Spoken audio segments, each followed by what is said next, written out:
ட்ரீட்மெண்ட்டுக்கு முன்னாடி அவங்க லெஃப்ட் ஹேண்டு பாருங்கள், அந்த பாத்திரத்தை சரியாக ஹோல்டு பண்ண முடியாமல் தண்ணி கீழே சிந்திக்கிட்டே வராங்க. ரைட் ஹேண்டும் செவரு பிடிச்சிட்டே தான் நடந்து வராங்க. லெஃப்ட் ஹேண்டு அவங்க கண்ட்ரோல் இல்லாமல் தனியாக நவுந்து போகுது, கை விரிச்சிட்டு போகுது. அந்தளவுக்கு அவங்களால கண்ட்ரோல் பண்ண முடியாமல் இருந்த ஒரு சூழ்நிலையில் இருந்திருக்காங்க. இவங்களுக்கு ஆன்லைன் மூலியமாக நம்ம ஆழ்நிலை சிகிச்சை கொடுத்தோம். சிகிச்சைக்கு அப்புறம் இன்னொரு வீடியோ போட்டிருக்காங்க, அதில் அவங்க எப்படி நடந்து வராங்க நம்ம பார்க்கலாம்.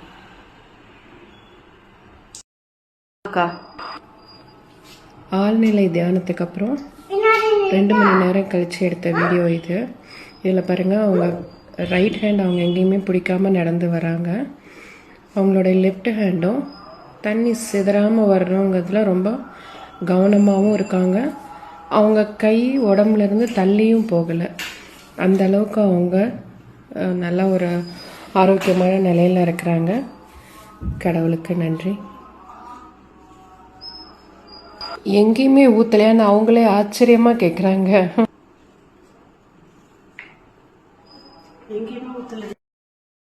சாந்தி, நான் வேலூரிலிருந்து பேசுகிறேன்.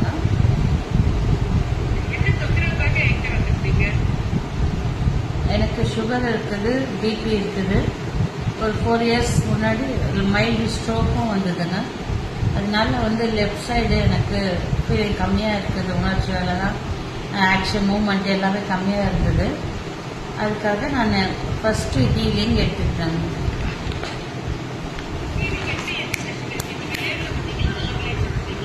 இல்லை, ஆன்லைன் ஹீலிங் தான். நான் எங்கள் வீட்டிலே தான் இருந்தேன். அவங்க அங்கேருந்தே எனக்கு ஹீலிங் பண்ணாங்க.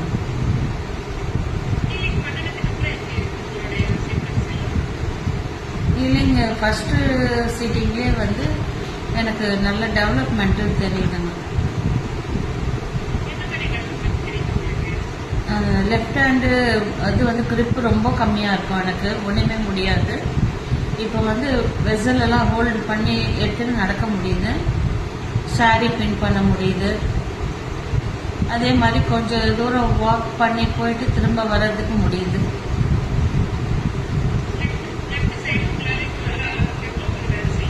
ஆமாம்,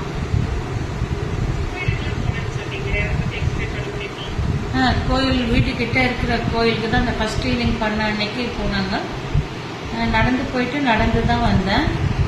அதே மாதிரி அது கொஞ்சம் பெரிய கோயில் தான். அது உள்ளவும் ஒரு ரவுண்டு என்னால் போய் நடந்து போய் யாரோட சப்போர்ட்டும் இல்லாமல் தான் நடந்தேன்.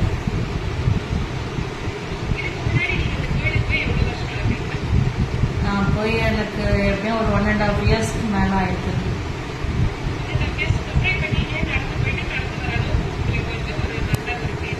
ஆமாம்.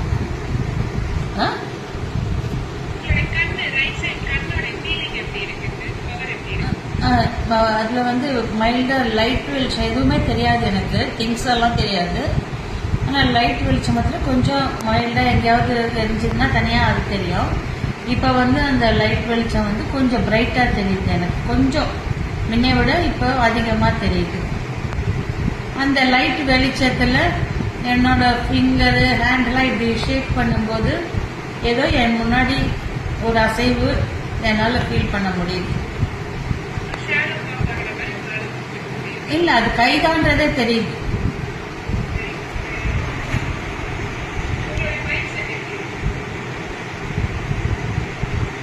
மைண்ட் செட்டு இப்போ எனக்கு முன்னைய விட கொஞ்சம் டெவலப்மெண்ட் இருக்குதுங்க எனக்கு. அதாவது எதுக்காகவும் நான் அவ்வளோவா சஃபர் ஆகாமல் இருக்கிறேன்.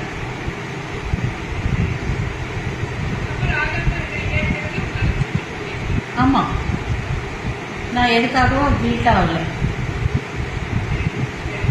என் மேலே தப்பு இல்லைன்றது தெரியுது.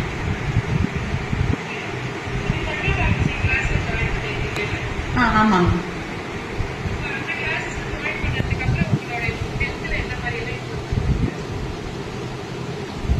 ஃபிசிக்கலாக கொஞ்சம் எனர்ஜி டெவலப் ஆகிருக்குதுங்க. அதே மாதிரி அந்த ப்ரீத்திங் வந்து அந்த ப்ரீத்திங் இதுவை வந்து எப்படி பண்ணணும், ஒரு பலூன் எக்ஸாம்பிள் அப்படியெல்லாம் சொல்லி என்ன இது பண்ணதுனால இப்போ வந்து ப்ராப்பராக நான் ப்ரீத் பண்ணுறேன். இன்ஹேல் பண்ணும்போது வயிறு வெளியில் வர்றது அதெல்லாம் வந்து இப்போ அது பழக்கம் ஆயிடுச்சு எனக்கு. எப்போ அப்சர்வ் பண்ணாலும் அந்த கரெக்ட் ப்ரீத்திங்கில் இருக்கிறேன் நான் இப்போ.